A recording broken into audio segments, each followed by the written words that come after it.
양자역학에서 말하길 모든 물질은 파동이라고 한다. 그래서 사람도 파동이고 생각도 파동이고 말에도 파동이 있다고 할 수 있다. 파동은 에너지를 내며 우주에 영향을 미치고 비슷한 파동끼리는 공명한다. 이러한 양자역학의 연구 결과를 보면 사람과 사람 사이에 한 사람의 생각이 다른 사람에게 직접 전이되는 텔레파시가 통한다는 것도 증명되지 않을까 하는 생각이 들 수도 있다. 그리고 사람의 생각이 물질에게 영향을 주는 염력도 가능하지 않을까 하는 생각이 들 수도 있다. 사람의 생각이 자신의 신체에 파동으로 영향을 준다는 생각은 납득이 갈 수 있겠는데 외부의 다른 사람이나 물질에까지 어떻게 영향을 줄 수 있을까?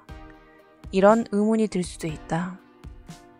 그러면 이러한 정신 에너지의 존재를 증명한 과학적 연구 결과가 있을까? 있다. 영국의 물리학자 브라이언 조지푸스는 정신 에너지를 양자역학적으로 해석해서 설명했다. 과학자 조지푸스는 그가 22세 때 발견한 조지푸슨 효과로 1973년 노벨 물리학상을 받은 유명한 물리학자다. 조지푸스는 양자적 비국소성의 생물학적 이용이라는 논문에서 이것을 설명했다. 여기서 양자적 비국소성이란 무슨 뜻일까? 비국소성을 알려면 국소성이라는 말을 이해해야 한다. 원래 표준 물리학에서는 입자가 주위 환경에 의해서만 영향을 받는다는 국소성의 원칙을 따르는데 양자얽힘이라는 이론이 등장하면서 멀리 떨어진 개체가 서로의 상태에 영향을 미친다는 양자의 특이한 성질을 양자적 비국소성이라 말한다. 그러면 여기서 양자얽힘이란 또 무슨 뜻일까? 양자얽힘은 멀리 떨어진 두 개체가 즉각적으로 서로의 상태에 영향을 미친다는 이론으로 1964년 존 스튜어트 벨이 발표한 것이다. 양자얽힘은 한 번 짝을 이룬 두 입자들은 아무리 서로 멀리 떨어져 있어도 어느 한쪽이 변동하면 그에 따라 즉각 다른 한쪽이 반응을 보이는 불가사의한 특성이다. 이것은 양자이론 가운데 기이한 특성으로 알려져 있다. 이러한 양자얽힘 이론은 2015년 네덜란드 로널드 헨슨이 주도한 국제연구팀이 양자얽힘 현상이 실제로 존재한다는 것을 실험으로 입증했다. 이제 다시 조지푸슨의 양자적 비국소성의 생물학적 이용이라는 논문의 내용을 알아보자. 조지푸슨은 이 논문에서 양자얽힘 상태에 있던 양자가 공간적으로 멀리 떨어져서도 서로의 상태에 영향을 미치는 양자적 비국소성이라는 기이한 특성을 가지기 때문에 정신에너지가 외부에 작용한다고 주장한다. 조지푸스는 이 논문에서 염력이나 텔레파시 같이 마음으로 인해 일어나는 사건들이 양자적 비국소성의 생물학적 이용의 한 형태를 나타낸다고 보았다.